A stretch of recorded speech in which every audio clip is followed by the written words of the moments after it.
Okay, now our next question. Question number 6. Write down any 4 subjects included in the scope of comparative government and politics. जो हम study कर रहे हैं comparative की books वगैरह, उसमें कौन कौन से जो विषय हैं, स्कोप है, वो हम शामिल कर सकते हैं। वैसे तो बहुत सारे हैं, ठीक है।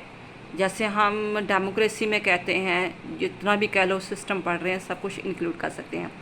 इसी तरह हम स्कोप में कर सकते हैं, लेकिन यहाँ पर हम 4 जो विषय हैं, ठीक है, वो हम मेंशन करेंगे।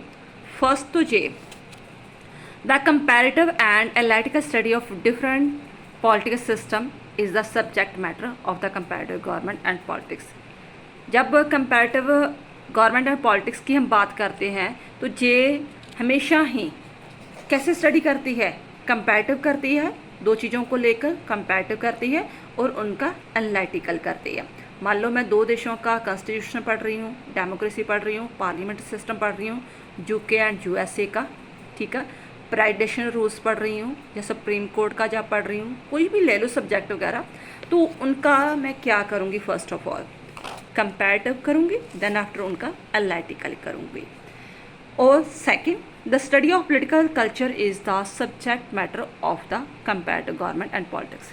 यही नहीं कि मैं फॉर्मल इंस्टीट्यूशन को पढ़ूंगी, मैं पॉलिटिकल कल्चर भी उनका देखूंगी कि पॉलिटिकल कल्चर होता है कि लोगों का उस देश के पॉलिटिकल सिस्टम को लेकर क्या बिलीव्स है, ठीक है, उनकी पॉलिटिकल सिस्टम कितनी की स्टेबिलिटी है उन चीज़ों में।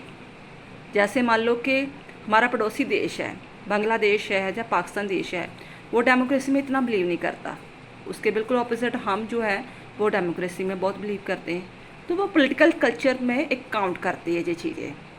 थर्ड है, political participation affect the working of the political institution and it makes the study of the political participation.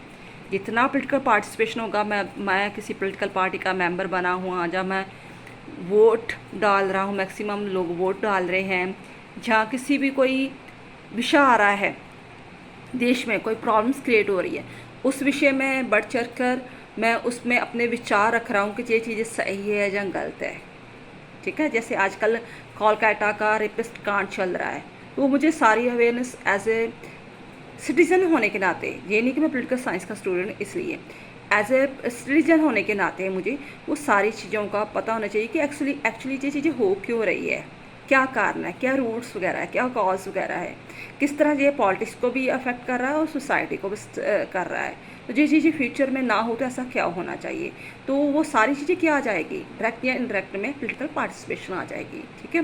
तो वो भी जो अगर मैं ऐसे पार्टिसिपेशन मैक्सिमम करती हूँ तो वो पॉलिटिकल कॉन्स्टिट्यूशन को भी अफेक्ट करेगी।